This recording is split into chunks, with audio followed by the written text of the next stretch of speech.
Malaking milestone para sa P-pop community dahil isang grupo na naman ang matagumpay na nakapag-concert. Yan ang first one na grateful sa fans na dumayo pa mula sa iba't ibang lugar. Makichika kay Aubrey Carampel. All-out energy ang ibinigay ng P-pop group na First One sa kanilang all-in finale concert kagabi sa Quezon City.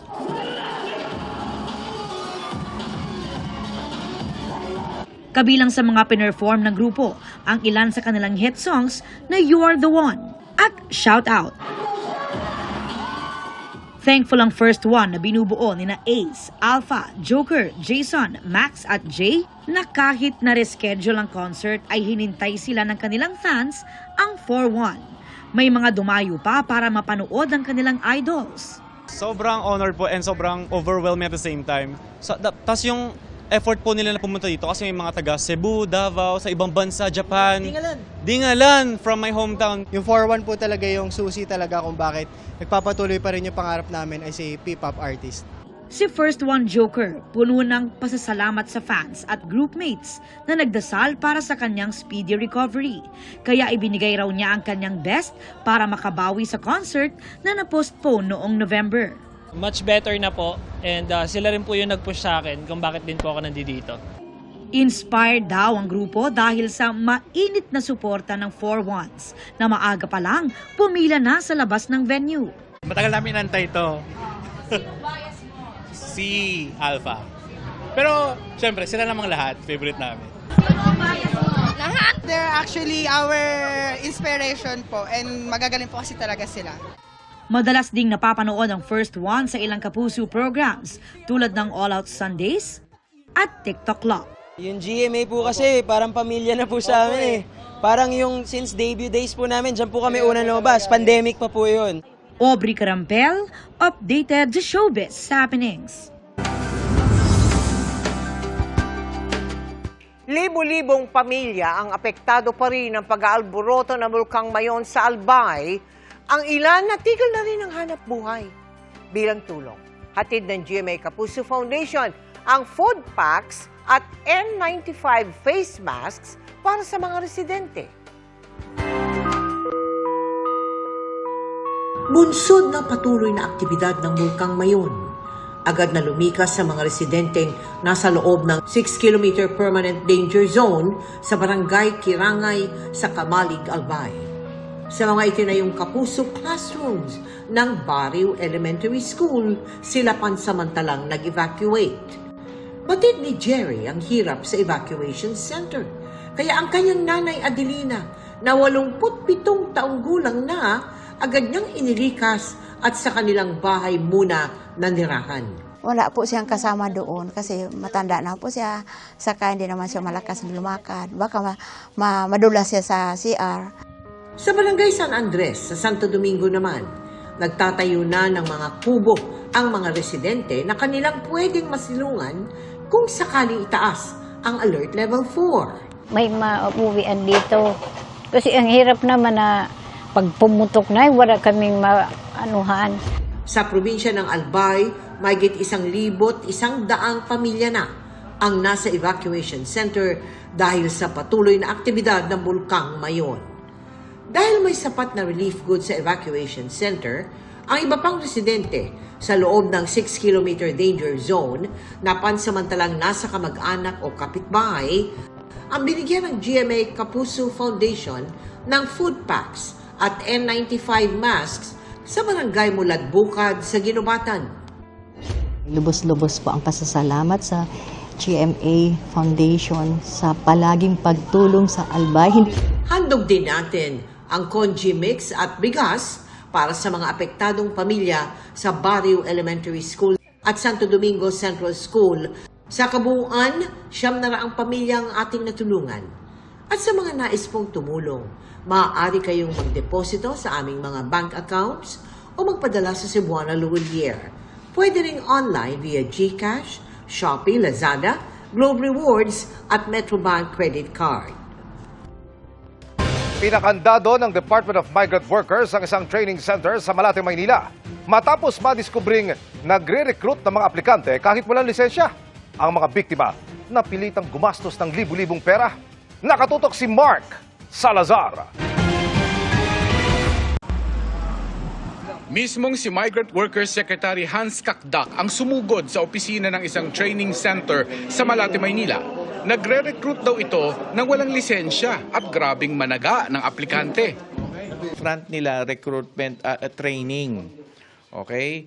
For a small fee, relatively small fee, mga 4,500, aakitin yung aplikante. Ang pagkapasa sa training, doon tatagain. 80,000 na processing fee, 250,000 na placement fee. So, anong suma nun? Mga 350, 30,000. At yun na. Recruitment na yon at that stage. Ayon kay Kakdak, nakikisakay umano ito sa lisensya ng isa pang recruitment agency para makapagpalipad. Ito yung may 1,000 complainants na iniimbestigahan natin. License ito So nisuspindi natin. In the process of interviewing the victims of Alju, nabisto ito. Paano pala makaakit ng aplikante, ng biktima ang Alju is through this entity. Kahit sa pangalan magkaiba, posibleng mga dami yan o magkaka-interlock yan in terms of their directorate. So we will still find out, we'll dig deeper into this. Habang sineselyuhan ng opisina, 2 trainee mula pa sa Isabela ang dumating para kumuha sana ng Certificate of Completion sa kanilang training. 4-5 po, sir. Ikaw? 5-5, sir. Para saan? Kasi meron sa ibo na Para saan daw? Para saan yung binay? Para daw po sa training po. Certificate po. Ano ba ang pinag-training? Food and beverage po. Housekeeping and bartender. Kukunin po sana namin yung nabigay naming pera, sir. Malamang sa malamang, meron pa itong nabiktimang iba.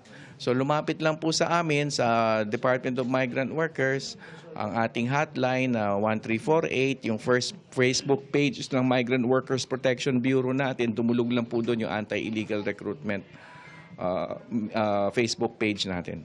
Noong isang taon, 32 recruitment agency ang naipasara ng Department of Migrant Workers.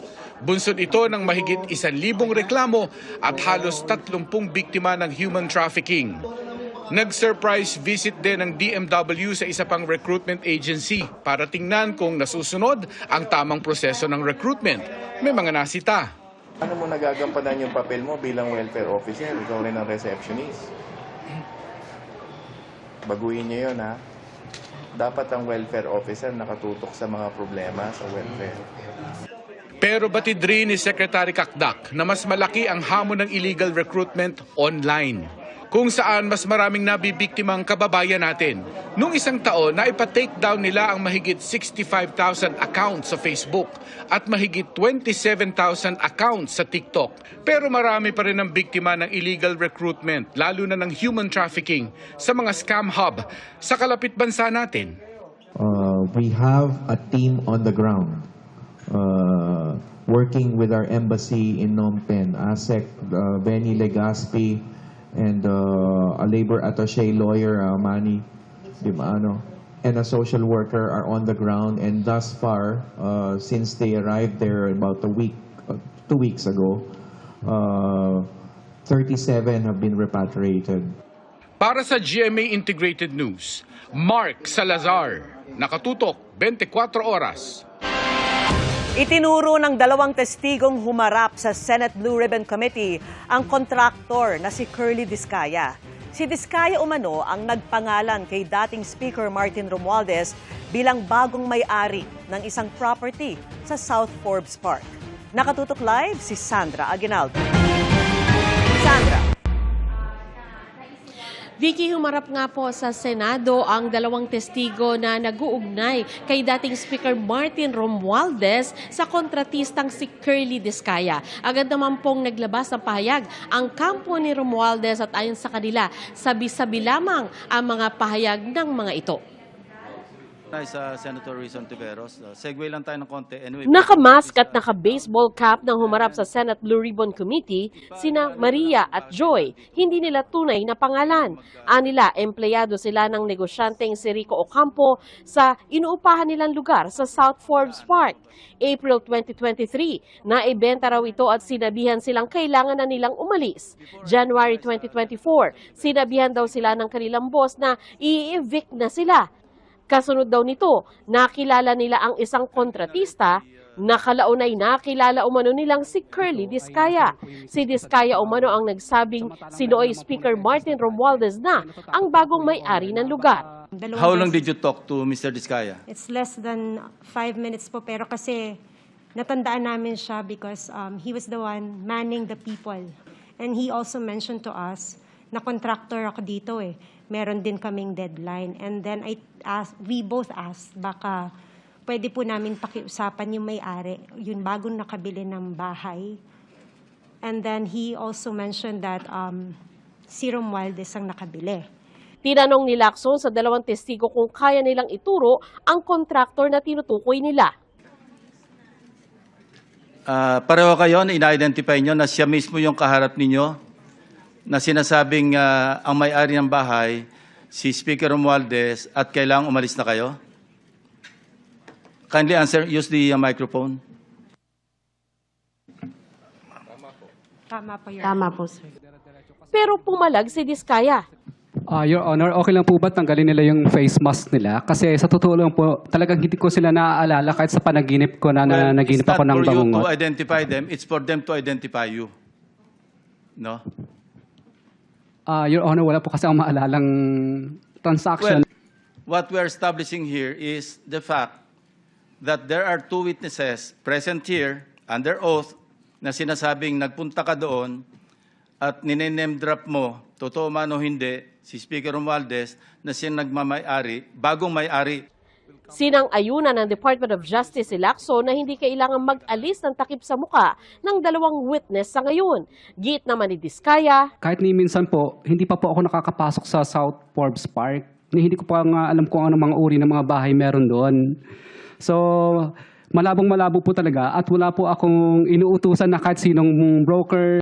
Sa pagtatanong sa witness, lumabas na ang nasa deed of sale ay ang Golden Pheasant Holdings Corporation. Sa isang statement, sinabi ng kampo ni Romualdez na ang aligasyon ng dalawang witness ay logically and physically impossible dahil sinabi na raw ni Discaya na hindi ito kailanman nakapasok sa South Forbes Park, kaya imposible raw na may nakausap siyang sino man doon. The claims come solely from the staff of an evicted tenant, unsupported by any document, while Martin Romualdez's name appears in no deed, contract, or payment record related to the property. There is no evidence, only hearsay and possibly perjured statements, and therefore nothing to answer. Humarap din sa pagdinig si dating DPWH Region 4B Regional Director Gerald Pacanan na pinuna ng mga senador dahil may takip ang mukha nito. Bakit po kailangan naka-hood kayo at saka nakatakip? Yes, Mr. Chairman, because this might set a precedent for all other witnesses we will call here. They will request that their faces be covered. He is a public government employee. Bakit siya nagtatago? For my protection po. And security po. Pero hindi umobra sa mga senador ang katwiran ni Pacanan. That is the ruling of the chair. Kindly expose your face. Si Pacanan ay nakakulong ngayon matapos kasuhan ng ombudsman sa Sandigan Bayan kaugnay sa flood control project sa Nauhan, Oriental Mindoro. Naging matipid na ang pagsagot ni Pacanan sa tanong ng mga senador at paulit-ulit na nag-invoke ng right against self-incrimination. Natanong naman ni Senador Rodante Marcoleta ang tungkol sa restitution o pagbabalik ng mga naibulsang pera ng ilang personalidad. Hindi raw kasi ito dapat gawing kondisyon para maging state witness ang isang tao, sabay tanong kung may hiningi ring ganito ang Department of Justice kay Diskaya. Ano sabi nila? Magkano daw? Ako po, hindi ko po masabi kung magkano po. Kasi para sa akin po, parang kami po ang nanakawan. Parang ibig sabihin, parang modern day na pagnanakaw, ibig sabihin yung nakaw ba? Siya pa ang magbibigay ng pera dun sa ninakawan niya, parang ganun. Pinaalala naman ni Senadora Riza Ontiveros ang pangako ni Diskaya sa Senado na isusumite ang ledger ng mga proyekto nila, maging mga joint venture projects. Your Honor, nung nakalabas po ako, Your Honor, nung nakaraan po, ay hindi po kami pinapasok halos ng mga taga City Hall. Kasi po yung mga taga City Hall po, pinasarado po nila yung office namin. Kasi po, nirevoke po nila yung business permit po namin dahil sa kakulangan po ng occupancy permit. Ngayon po, wala na po kaming empleyado. Lahat po sila ay iniwan na po kami o yung iba po ay separated na po kasi sarado na po yung kumpanya namin. Parang kanina, lahat po tayo physically naghitla dun sa sinabi ni Mr. Diskaya na parang sila pa yung nanakawan. I would like to request the good chair to please reiterate yung utos ng komite kina Mr. Diskaya. I-submit yung ledger na sinabi ni Ms. Diskaya noon, meron sila ng mga proyekto pati joint venture projects mula 2016 hanggang 2022. Huwag po nilang sisisihin ang City Hall.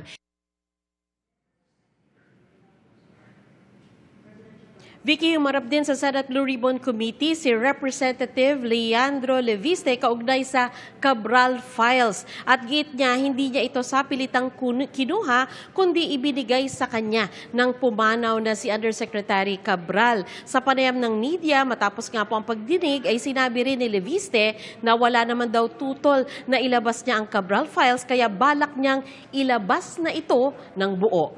Yan muna po ang pinakahuling ulat mula dito sa Senado. Vicky?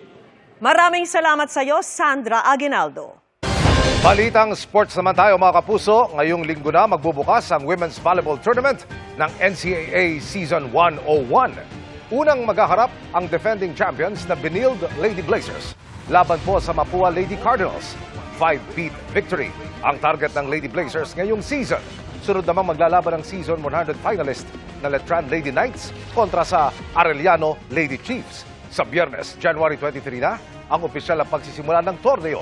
Una ito sa ilalim ng bagong format na ginamit din sa basketball kung saan hinati sa mga grupo ang bawat koponan. Personal na ininspeksyon ni Pangulong Bongbong Marcos ang ilang proyekto sa Western Visayas, kabilang ang pinalawak na Antique Airport. Mas pinalaki, pinaganda ang passenger terminal building, pati ang rampa nito na kayang mag-accommodate ng 4 na jet aircraft ng sabay-sabay. Ininspeksyon din ng Pangulo ang rice processing system sa Barangay 5 sa bayan ng Hamtik. Layunin ng proyekto na palakasin ang post-harvest operations ng mga magsasaka at masigurong sapat ang supply ng bigas, ayon sa Department of Agriculture. Binisita rin ng Pangulo ang Sumag Water Treatment Plant sa Murcia, Negros Occidental. Sabi ng Pangulo, malaking bagay ang public at private partnership upang maisakatuparan ang pagsusupply ng 15 million liters ng malinis na tubig kada araw sa nasa 25,000 na pamilya sa Bacolod City at katabi pang lugar.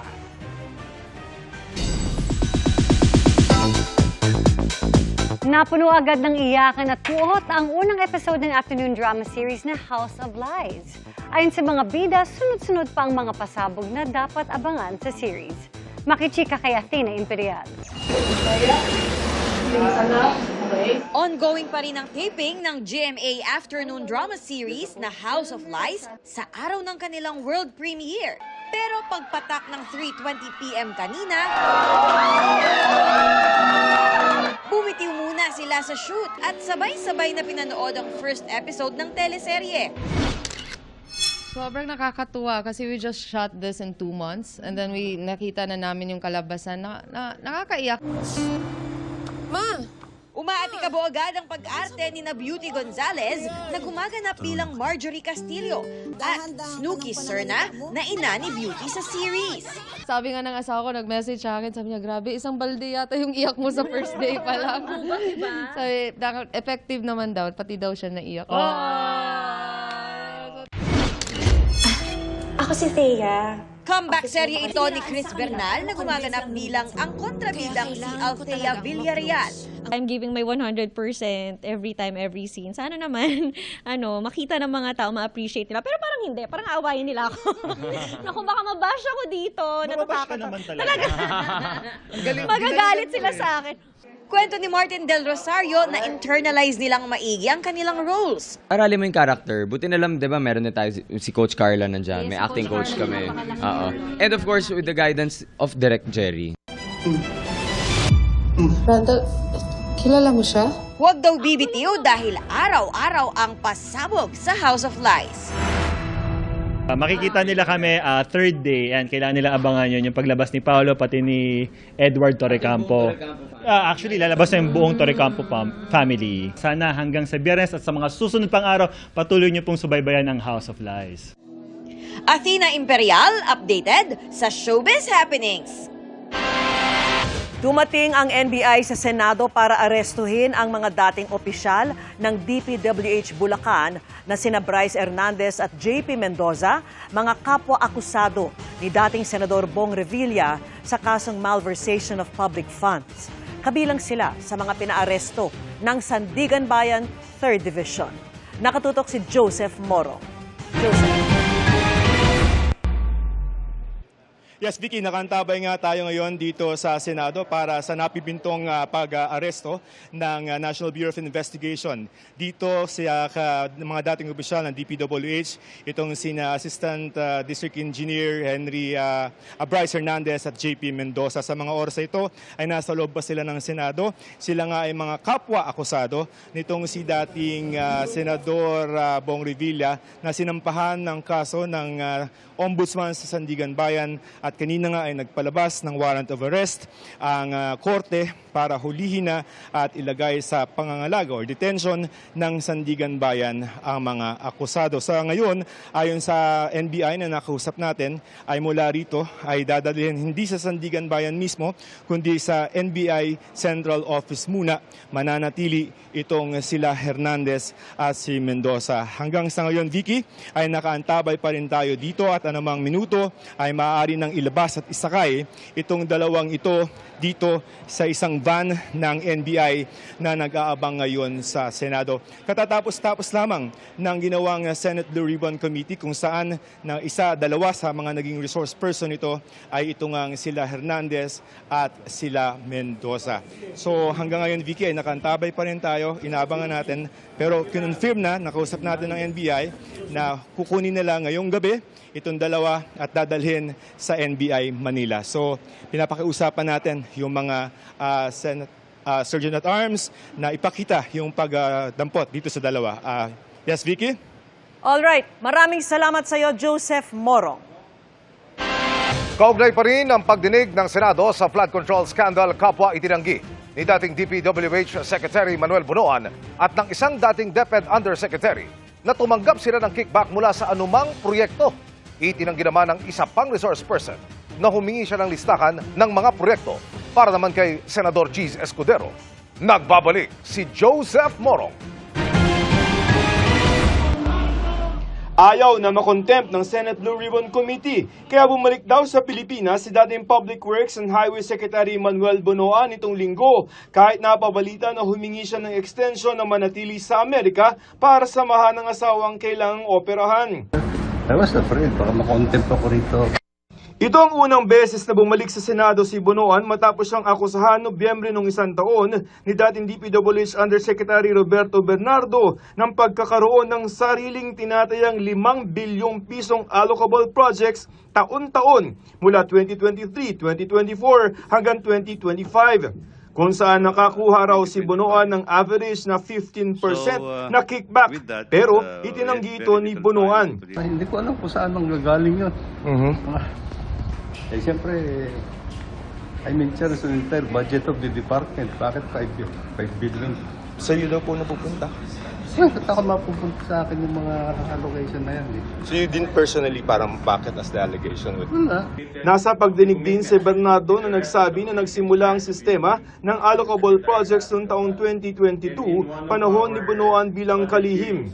Ang mga allocable projects ay halaga ng mga proyektong inilalaan ng DPWH sa budget nito sa National Expenditure Program o NEP. Ang komputasyon daw nito, ginawa ni dating DPWH Undersecretary Catalina Cabral. Ayon kay Senator Sherwin Gatchalian, lampas 2 bilyong piso ang posibleng nakuhang kickback ni Bunoan. I don't have any allocable amount. Nakakuha kayo ng kickback. Wala po. And the fact is, nandito tayo ngayon dito sa hearing because for the last 4 years, pinabayaan yung nangyayari ito under your watch. Your Honor, as Secretary of the Department, I have general oversight. I have general oversight of all the implementation. Pero kung kasali ho kayo dito sa mga kickback, yung oversight na yan, walang kwenta ho yan. And this is what I deny, Your Honor. Ayon sa Department of Justice o DOJ, may reklamo na ng plunder ang National Bureau of Investigation o NBI laban kay Bunoan, kasama sina dating Senador Bong Revilla, Senador Jinggoy Estrada at dating House Appropriations Committee Chairman Saldi Co. Ayon sa DOJ, ang mga testimonya ni dating DPWH Undersecretary Roberto Bernardo dito sa Senado ay magagamit nila sa kanilang investigasyon para malaman kung sino ang dapat kasuhan ng plunder. It's a matter of strategy. I cannot disclose how much it will impact the case, but it's definitely going to be helpful. Nakatakda daw maglabas ng subpoena para sa preliminary investigation na gagawin ng DOJ. Itinanggi naman ni dating Department of Education Undersecretary Traigiv Olayvar ang paratang ni Bernardo na kumubra siya ng mga kickback galing sa mga proyekto umano ni dating Senador Sonny Angara at umano'y 2.85 billion pesos non-program appropriations para umano sa isang executive secretary. Pati na ang umano'y pag-endorse niya kay Carlina Villa na aide ni dating Senador Nancy Binay. I deny those allegations. Wala pong katotohanan, Mr. Chair, Your Honor. Lahat po from the communication to nag-deliver to kay ES daw po na wala naman po akong personality kay Executive Secretary. You're telling this committee that Mr. Bernardo is a liar. Dun po sa allegation niya sa akin, yun lang po yung kaya ko pong sagutin. Yes, that he is lying. Opo. Si Maynard Nuna inakusahan naman ni Bernardo na humingi ng listahan ng mga proyekto para kay Senator Francis Jesus Cordero. Itinanggi rin ang paratang ni Bernardo. I absolutely deny all the allegations made by Yusek Bernardo. That's the reason why I already filed a case against Yusek on defamatory insinuations. Pinaninindigan naman daw ni Bernardo ang kanyang mga paratang. Para sa GMA Integrated News, Joseph Morong, nakatutok 24 oras.